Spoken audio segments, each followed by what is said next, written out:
Então, irmãos, Judas, o livro todo. E a palavra de Deus nos diz o seguinte: Judas, servo de Jesus Cristo, irmão de Tiago, aos que foram chamados, amados por Deus Pai e guardados por Jesus Cristo. Misericórdia, paz e amor lhes sejam multiplicados.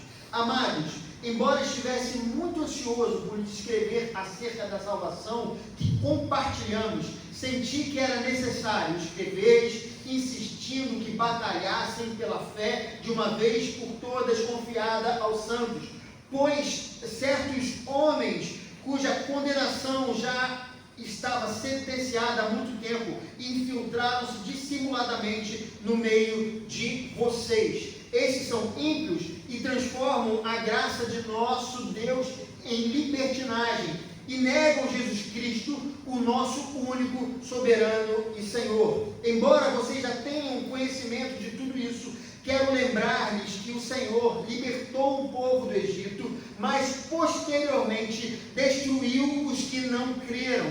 E quanto aos anjos que não conservaram suas posições de autoridade, mas abandonaram a sua própria morada, ele os tem guardado em trevas, presos com correntes eternas para o juízo do grande dia, de modo semelhante a estes de Sodoma e Gomorra, e as cidades em redor se entregaram à imoralidade e às relações sexuais antinaturais. Estando sob o castigo do fogo eterno, elas servem de exemplo. Da mesma forma, esses sonhadores contaminaram o próprio corpo, rejeitam as autoridades e difamam os seres celestiais. Contudo, nem mesmo o arcanjo Miguel, quando estava disputando com o diabo acerca do corpo de Moisés, ousou fazer acusação injuriosa contra ele, mas disse: o Senhor o repreenda.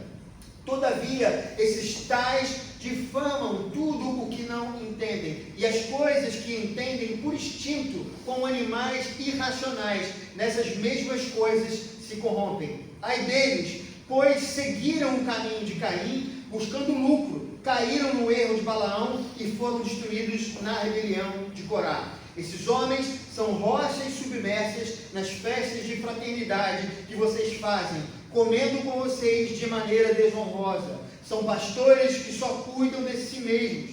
São nuvens sem água, impelidas pelo vento. Árvores de outono sem fruto, 2 vezes mortas, arrancadas pela raiz. São ondas bravias do mar, espumando seus próprios atos vergonhosos. Estrelas errantes, para as quais estão reservadas para sempre as mais densas trevas. Enoque, o 7º, a partir de Adão, profetizou acerca deles. Vejam, o Senhor vem com milhares de seus santos, para julgar a todos e convencer todos os ímpios a respeito de todos os atos de impiedade que eles cometeram impiamente, acerca de todas as palavras insolentes que os pecadores e ímpios falaram contra ele. Essas pessoas vivem se queixando, descontentes com a sua sorte, e seguem os seus próprios desejos impuros. São cheias de si e adulam os outros por interesse.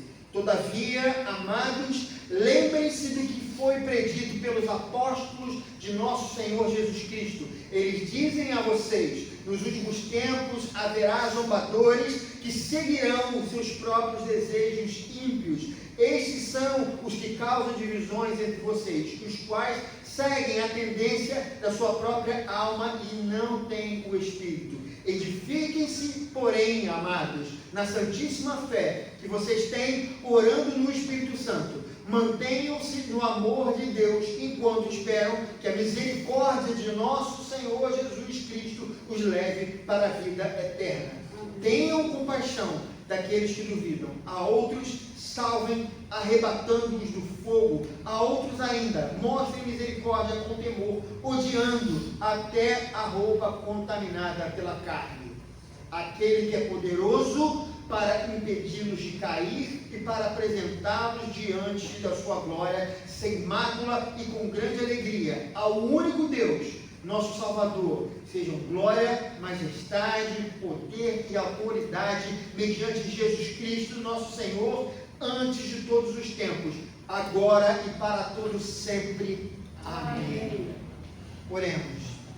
Senhor, nesse momento, o Espírito Santo é fundamental para que a nossa mente seja iluminada. Nós precisamos entender a Tua palavra, porque se isso acontecer conosco, nós vamos conseguir viver melhor. A nossa semana vai ser melhor. A nossa jornada em direção a Jesus Cristo será melhor. Por isso, fala aos nossos corações na palavra e pela palavra, no nome de Jesus. Amém. Irmãos, podem se assentar. Queridos, eu coloquei um título, um título um pouco diferente nessa mensagem. O título diz: Judas, o que não traiu, Esse é o Judas que não traiu Jesus. Eu digo isso, queridos, porque normalmente há uma certa confusão. O Judas mais famoso, da história cristã, nós podemos dizer que é o Judas Iscariotes, porque ele traiu Jesus. Não é esse Judas que escreveu essa epístola. Também não é o Judas apóstolo. Não foi o Judas apóstolo que escreveu essa epístola. Esse aqui é exatamente outro Judas, o que era irmão de Tiago. Não o Tiago, aquele Tiago, Pedro, João e Tiago, também apóstolo, mas o Tiago que escreveu a epístola de Tiago, que você conhece. Exatamente esse Tiago que nós conhecemos como irmão do Senhor. Tiago era irmão do Senhor. E o que nós vemos nesse texto é que ele fala que ele é Judas, irmão de Tiago. E o Tiago conhecido nesse momento, o Tiago proeminente, que a igreja via como um líder, era exatamente Tiago, irmão de Jesus. Portanto, queridos, esse Judas era irmão de Jesus, mas ele não se apresenta dessa maneira, porque possivelmente esse homem, que pelo escrito, pela forma como ele escreveu, ele entendia exatamente a sua posição no reino de Deus. Ele não era um apóstolo, apesar do seu escrito ser sim um escrito apostólico, mas no termo estrito da palavra, ele não era um dos 12, mas ele foi alguém pensado por Deus para que ele trouxesse uma mensagem importante, não apenas para a sua geração, mas todos os demais cristãos de todas as eras.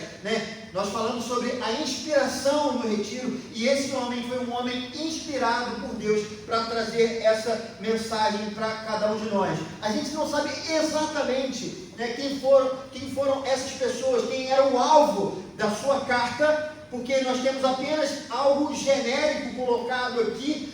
Ele fala de pessoas, não fala especificamente de uma determinada cidade, mas o que nós vemos é que havia uma urgência naquilo que ele escrevia. Por isso também ele é direto.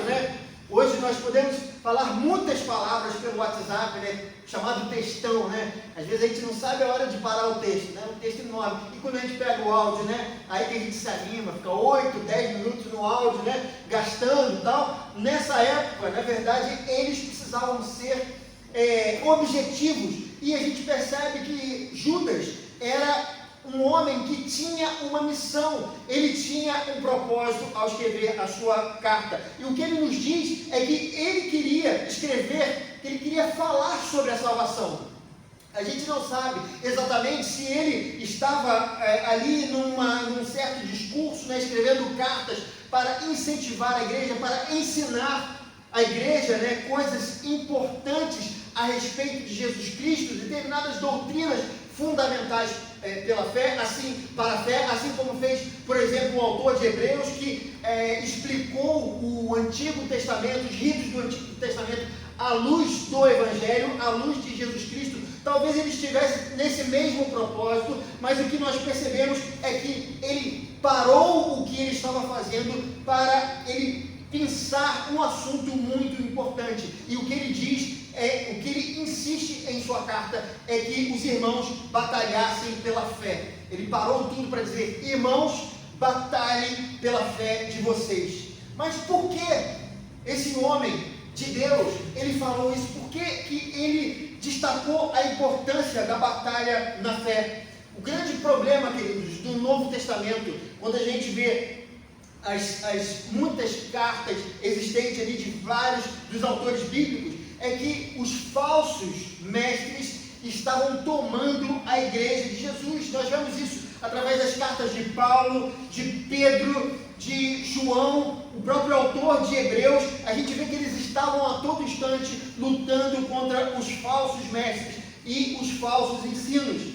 O livro de Atos nos mostra a afronta desses homens no início da igreja, como eles afrontavam diretamente os apóstolos e a doutrina de Cristo. E havia, queridos, assim, a grosso modo eu vou colocar aqui para vocês, mas existiam dois tipos, duas vertentes desses falsos mestres. Uns eram chamados de judaizantes, eles eram mestres que diziam que Jesus Cristo não era suficiente para a salvação, mas que além de Jesus Cristo você precisava cumprir os ritos da lei, você precisava ser uma espécie de mini judeu para que você fosse salvo. E havia uma outra turma, outros falsos mestres que sofriam a influência da religiosidade grega e da filosofia grega. E o que Judas está fazendo é exatamente enfrentando esse segundo tipo de falso mestre. Ele estava ali, naquele momento, ansioso por escrever algo a respeito da salvação, mas ele tem que interromper o seu ensino, pedir a que os irmãos batalhem pela fé, porque falsos mestres estavam tentando entrar na igreja.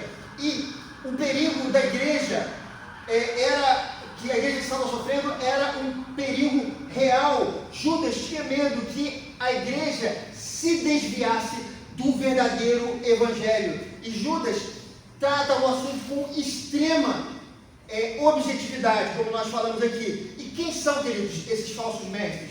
E pela leitura da palavra desse texto, nós vemos o seguinte, que esses mestres eram pessoas infiltradas na igreja, eles agiam dissimuladamente. O versículo 4 nos diz isso, ou seja, eles não eram pessoas que estavam ali honestas na maneira como eles estavam pregando o evangelho ou ensinando aquela determinada igreja na qual Judas está escrevendo. Eles eram pessoas dissimuladas, eles estavam ali com um objetivo certo, fazendo por vontade própria.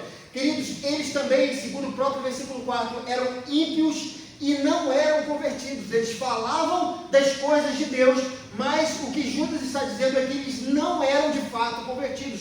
Eles eram religiosos, externamente religiosos, mas não havia uma conversão verdadeira deles. O que ele continua dizendo também, que eles distorciam o conceito da graça de Deus e transformavam a graça em libertinagem, Eles, como os apóstolos diziam que você não precisava fazer mais nada para a sua salvação, eles pegavam esse conceito e distorciam, dizendo que você não precisava de mais nada mesmo, que você poderia continuar, por exemplo, em seus pecados, e isso não teria problema. Ainda, queridos, eles eram imorais. De alguma forma, eles contaminavam o próprio corpo, como diz o versículo 8. Ou seja, havia uma maneira, uma certa desordem moral na vida desses homens. E eles também eram insubmissos, porque eles não ouviam a voz ou as vozes dos apóstolos e também da palavra de Deus. Eles rejeitavam a autoridade, como diz o versículo 8.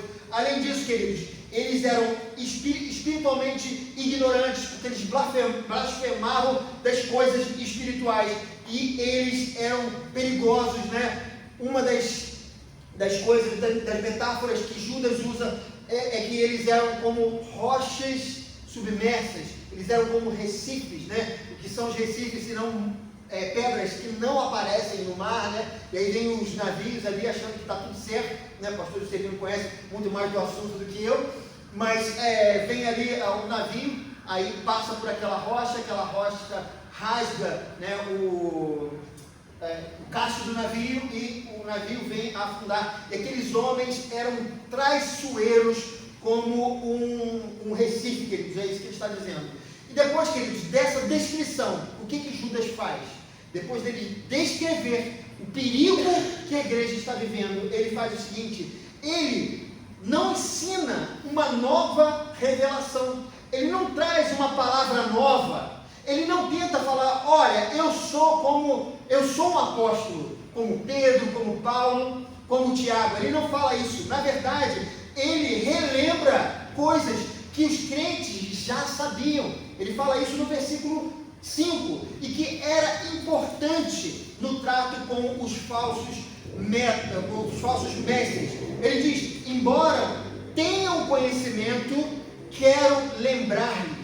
Ou seja, ele retorna para trás, ele pede que a igreja olhe para o Antigo Testamento, pede para a igreja, naquele momento, olhar para os apóstolos, né, que muitos dos apóstolos já não estavam aqui vivos, né, mas os ensinamentos dos apóstolos continuavam vivos, né, na igreja, e ele fala, olhem para os ensinos dos apóstolos, olhem para aquilo que Deus falou através também das Escrituras.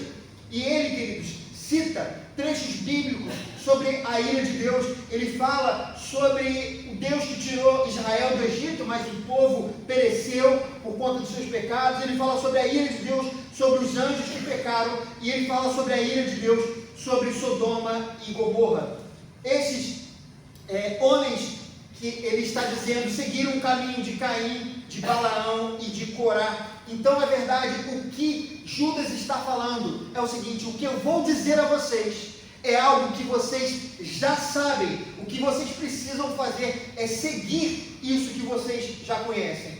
E qual é a recomendação de Judas para esses crentes? E essa recomendação está no versículo 20, quando ele diz: edifiquem-se na santíssima fé, mantenham-se no amor e aguardem a vida eterna. Olha que interessante, queridos. Ele fala sobre a fé, o amor e sobre a esperança, que são as três virtudes de todos aqueles eleitos do Senhor. E ele relembra da importância dessas virtudes. Mas eles, queridos, não devem apenas cuidar de si mesmos, não devem apenas se defender daqueles falsos mestres, mas o que ele também diz é que eles devem continuar a missão que Deus deu para a sua igreja. E diz no versículo 22, tenham compaixão daqueles que duvidam, ou seja, daqueles que, ouvindo esses falsos mestres, passam a crer de maneira diferente, ou passam a não crer nas Escrituras como elas são, ou nas palavras dos apóstolos. Então, tenham compaixão daqueles que duvidam. Depois ele fala, salvem-nos, arrebatando-os do fogo, né? Então, façam algo, tenham compaixão, façam algo por eles. E depois, mostrem misericórdia com temor, ou seja, vivam o evangelho que vocês aprenderam. Mostrem misericórdia com suas próprias vidas. Amem o pecador, mas odeiem o pecado. No âmbito pessoal e na comunhão, eles deveriam se manter firmes na fé, no amor e na esperança. No aspecto missional, deveriam continuar pregando o verdadeiro evangelho. Queridos, eu gostaria, com base nisso, fazer uma contextualização dessa palavra. Nós temos vivido momentos muito difíceis, né? Obviamente, as circunstâncias, elas são diferentes, mas a essência daquilo que nós vivemos é muito parecido com esse momento que Judas vivia. Nós temos vivido um momento onde os falsos mestres, eles têm invadido a igreja de Jesus Cristo. Nós somos a todo instante contaminados com uma série de coisas relacionadas à fé. Hoje parece que é normal, né? Hoje não é feio você dizer que tem fé. Muitas pessoas usam camisas escrito fé, né? Você fala de fé e as pessoas se sentem à vontade. O problema é que esse pensamento onde Jesus é excluído, né? da mensagem de salvação, que é o grande problema. Quando o Evangelho ele perde a sua essência, quando a cruz deixa de ser o ponto principal, quando apenas o Evangelho é um monte de normas e conceitos que a pessoa pode ou não segui-las. E nós vemos, queridos, que muitas igrejas têm sido contaminadas por esse tipo de pensamento. Assim como os mestres agiam dissimuladamente na igreja do Senhor naquele tempo, muitos mestres hoje têm agido na igreja de Cristo. Várias igrejas, vários canais no YouTube, pessoas que são importantes, né, na nossa sociedade, que pregam um evangelho que não é evangelho, tem milhares e milhares de seguidores. Amados, nós precisamos tomar cuidado com esse, eu vou usar um termo aqui, queridos, com esse efeito manada. Calma, nós precisamos, na verdade, ter a certeza se aquela determinada pessoa é de fato, né, se aquele líder é de fato uma pessoa convertida. Existem muitas pessoas que assumem postos importantes, eles se dizem líderes evangélicos, mas que na verdade eles têm um propósito somente, né? Eles estão dissimuladamente levando a igreja de Jesus Cristo para o caminho das trevas. Aqueles homens, eles eram ímpios na época de Judas, eles não eram convertidos. Isso também acontece nos dias de hoje. Várias e várias igrejas que não apontam Jesus Cristo, elas apenas apontam para questões do dia a dia, como se Deus estivesse oferecendo a eles alguma bênção em troco do dinheiro, ou em troca da sua participação. O Evangelho de Jesus Cristo tem sido colocado de lado por muitos desses líderes. Eles distorciam o conceito da graça, e o conceito da graça tem sido também distorcido nos nossos dias. Como tem sido difícil a gente ver a igreja de Jesus Cristo perdendo a essência da santidade. Praticamente não se fala mais sobre isso nas igrejas. Eu uma vez estive numa igreja e que eles diziam o seguinte, que santidade era um estilo de vida. Quem disse, queridos, que santidade é um estilo de vida? Santidade é o que o nosso Deus é. Ele é santo, santo, santo, perfeito. Por isso nós devemos andar em santidade. Um estilo de vida significa que eu escolho ou não andar em santidade. E não é verdade. Nós fomos eleitos em Jesus Cristo para sermos santos. É o que o apóstolo Paulo nos ensina. Nós fomos eleitos para a santidade. E muitas dessas pessoas sequer tocam nesse tema, porque muitas vezes, muitos desses não entendem o que é a santidade, porque na verdade eles apenas vivem a parte religiosa do Evangelho de Jesus Cristo, aquilo que é apenas aparente. E muitos desses, queridos, como aqueles que Judas combatia, são insubmissos. Não é que eles sejam insubmissos a mim ou a qualquer líder evangélico, mas insubmissos à palavra de Deus. Nós falamos isso no retiro, que a autoridade que existe, né, no Evangelho é dada, na mensagem que nós pregamos, não é de um pastor, não é, queridos, de um líder religioso, não é de um papa, por exemplo, mas a autoridade que nós temos é da própria palavra. A palavra do Senhor, ela é a autoridade, e quando eu não ouço a palavra do Senhor, eu estou sendo insubmisso à voz de Deus. Essa é a grande realidade. Hoje o que nós vemos são pessoas que têm um coração insubmisso, porque fazer o que Deus quer, queridos, é só para os verdadeiros convertidos. Negar-se a si mesmo, olhar para Jesus Cristo, passar pela porta estreita, pelo caminho estreito, só para quem de fato conhece a Jesus Cristo. Não é fácil, queridos, negar-se a si mesmo, e a gente sabe que isso só pode acontecer se houver uma transformação do nosso ser. Amados, e o que nós precisamos fazer? Nós precisamos seguir o conselho de Judas.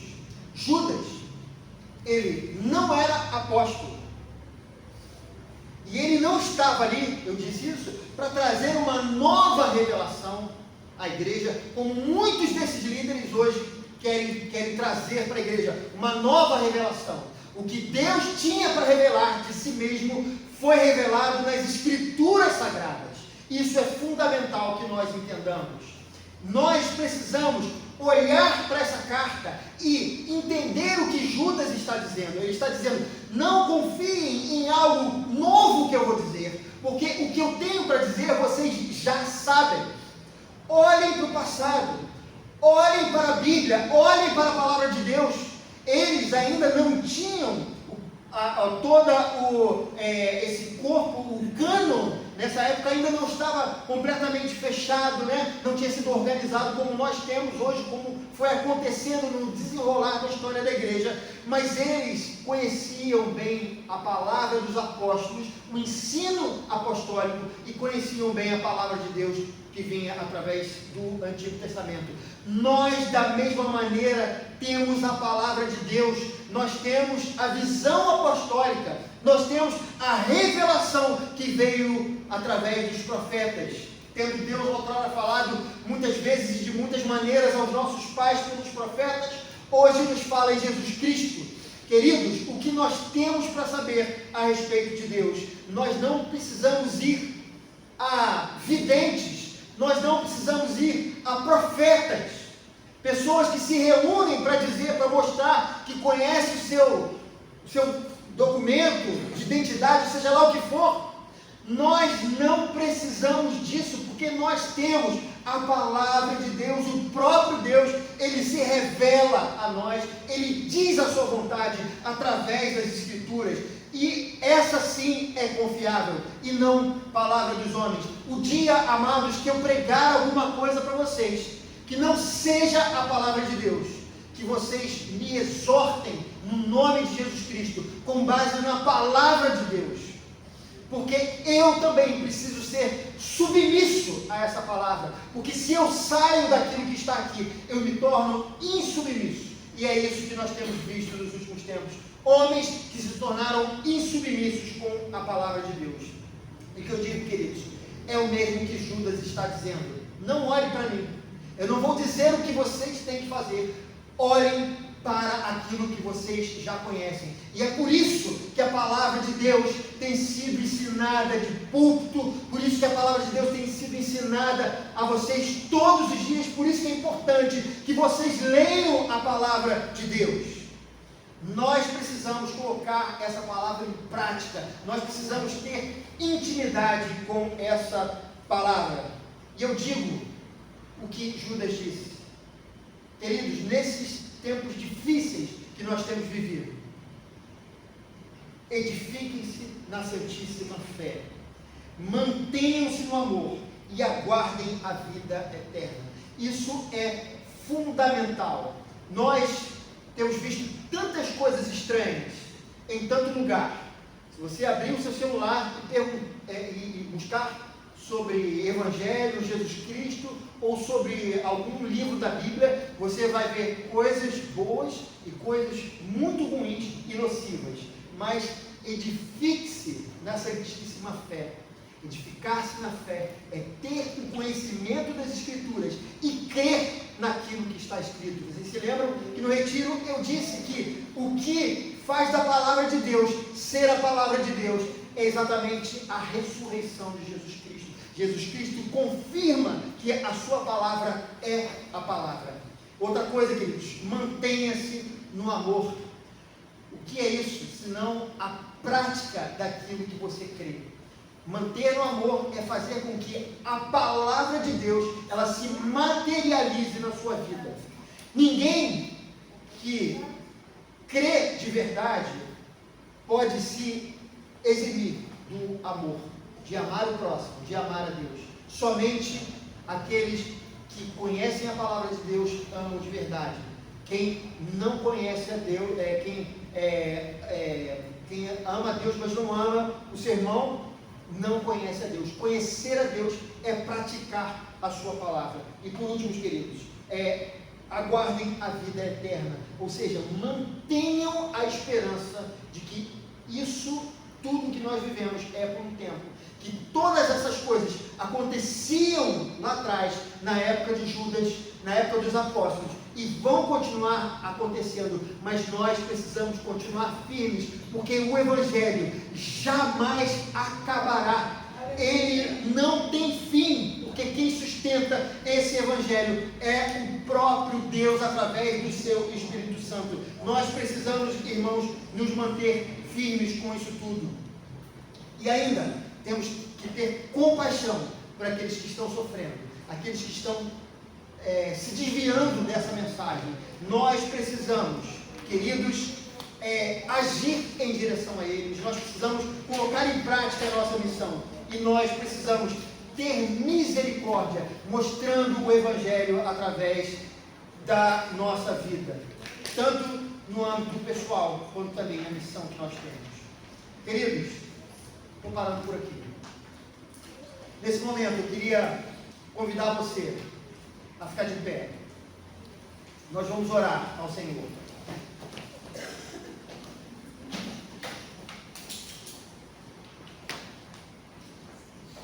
Feche os seus olhos.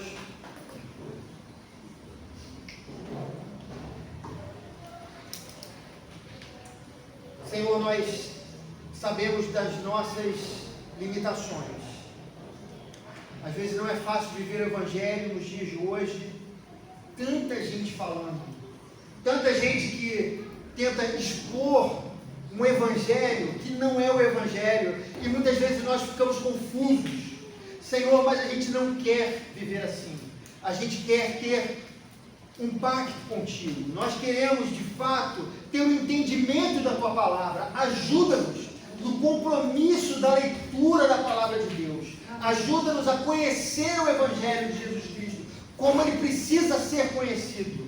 Livra-nos, Senhor Deus, daquele marasmo espiritual, da preguiça espiritual. Não permita que essa igreja seja levada, Senhor Deus, por pessoas que possam influenciar negativamente o teu povo, mas que a igreja de Jesus Cristo, cada um dos irmãos aqui, eles possam ter claramente o que é o Evangelho nas suas vidas, que eles possam viver e conhecer esse Evangelho, e que eles possam ser o alicerce das doutrinas, do conhecimento de Deus aqui. Amém. Nós oramos assim.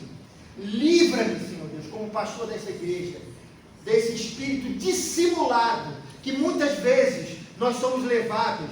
Nós somos humanos, temos os nossos desejos, mas nós queremos crucificá-lo nesse momento. Eu quero apresentar diante de Ti, diante da igreja, Senhor Deus, o meu coração dizendo: faz-me humilde diante da cruz do Calvário.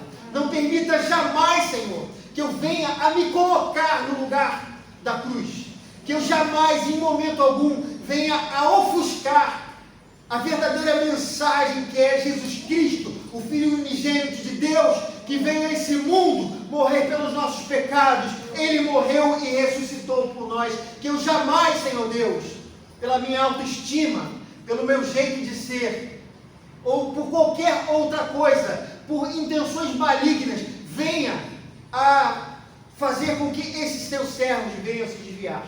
Pelo contrário, se acontecer isso comigo, que essa igreja me ajude, em nome de Jesus, a me manter de pé. Que nós possamos ouvir a voz que ecoa, a voz de Judas que ecoa até hoje. Nós sabemos qual é a referência, é a palavra de Deus, é a voz dos profetas, é a voz dos apóstolos, e só a ela nós queremos ouvir.